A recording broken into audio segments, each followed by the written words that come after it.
ఇన్నేళ్లు ఎన్నికలు ఏవైనా విక్టరీ తమదే అన్నట్లుగా ప్రతి ఎన్నికను ప్రతిష్టాత్మకంగా తీసుకుంటూ వచ్చిన భారత రాష్ట్ర సమితి ఇప్పుడు సంచలన నిర్ణయం తీసుకుంది. త్వరలో జరగనున్న 2 ఎమ్మెల్సీ సీట్ల ఎన్నికలకు మాత్రం దూరంగా ఉండాలని నిర్ణయించింది. ఎమ్మెల్యే కోటాలో జరిగే ఈ 2 ఎమ్మెల్సీ స్థానాలకు ఈ నెల 29న ఎన్నికలు జరగనున్నాయి. ఈ ఎన్నికల్లో పోటీ చేయొద్దని బీఆర్ఎస్ డిసైడ్ అయినట్లు తెలుస్తోంది. ఈ నెల 11న ఎన్నికలకు సంబంధించిన నోటిఫికేషన్ వస్తుంది.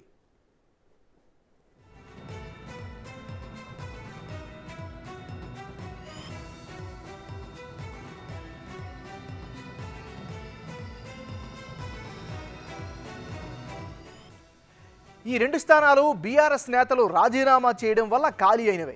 అసెంబ్లీ ఎన్నికల్లో పాడి కౌశిక్ రెడ్డి, కడియం శ్రీహరి గెలవడంతో తమ ఎమ్మెల్సీ స్థానాలకు రాజీనామా చేశారు.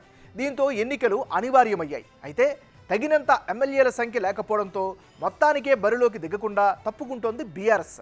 ఇక విపక్ష పార్టీ తప్పుకోవడంతో ఎమ్మెల్సీ ఎన్నిక ఏకగ్రీవం కానుంది.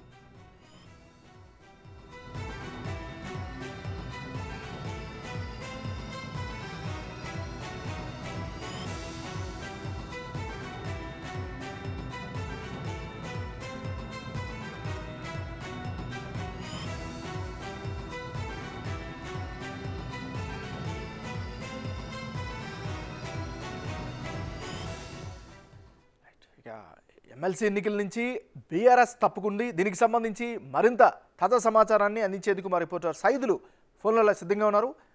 సైదులు, చెప్పండి, మీ దగ్గర ఉన్న అప్డేట్స్ ఏంటి?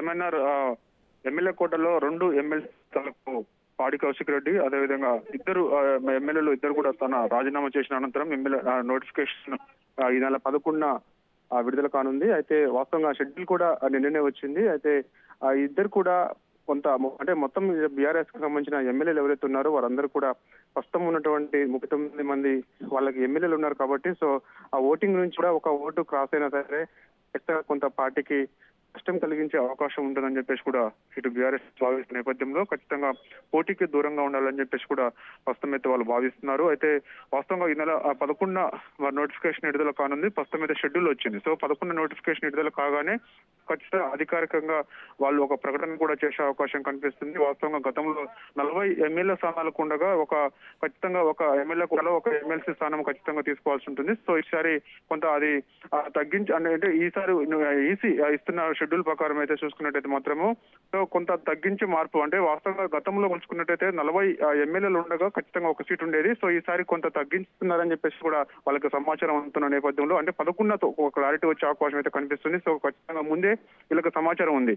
సో అంటే దానికి తగ్గట్టుగా ఆ కోటాలో సంబంధించి ఎమ్మెల్యేలు లేరు కాబట్టి మరోవైపు ఒకవేళ వాళ్ళు ఆ యొక్క ఎన్నికలకు సంబంధించిన షెడ్యూల్ లో భాగంగా వాళ్ళు కంటిన్యూగా ఓటింగ్ లో పాల్గొంటే మళ్ళీ అందులో ఉన్న వాళ్ళు ఎవరైతే ఉంటారో ఎమ్మెల్యేలు ఏమైనా క్రాస్ ఓటింగ్ పాల్పడితే పార్టీకి కొంత నష్టం కలిగే అవకాశం ఉంటుంది. సో అది కాంగ్రెస్ కలిసే అవకాశం ఉన్న నేపథ్యంలో ఖచ్చితంగా పోటీకి దూరంగా ఉండాలి. సో అదేవిధంగా ఈసీ ఆ షెడ్యూల్ ఏదైతే ఉంటుందో ఆ షెడ్యూల్ కూడా ఒకసారి పునఃపరిశీలించాలి. అవసరమైతే దానికి అనుగుణంగా కోర్టుకు కూడా వెళ్ళాలి. ఎందుకు గతంలో ఉన్న మాదిరిగా ఎందుకు ఇవ్వకుండా ఎందుకు ఇంకా తగ్గిస్తున్నది అనే అంశంపై కూడా వాళ్ళు ఒక క్లారిటీకి వచ్చే అవకాశం కనిపిస్తుంది. సో ఏదేమైనా ఈసారి జరుగుతున్నటువంటి ఎమ్మెల్యే కోటలో ఎమ్మెల్సీ స్థానాలకు మాత్రం పోటీగా కంప్లీట్ గా దూరంగా ఉండాలని చెప్పేసి కూడా బీఆర్ఎస్ పార్టీ భావిస్తుంది. ఏమన్నారు?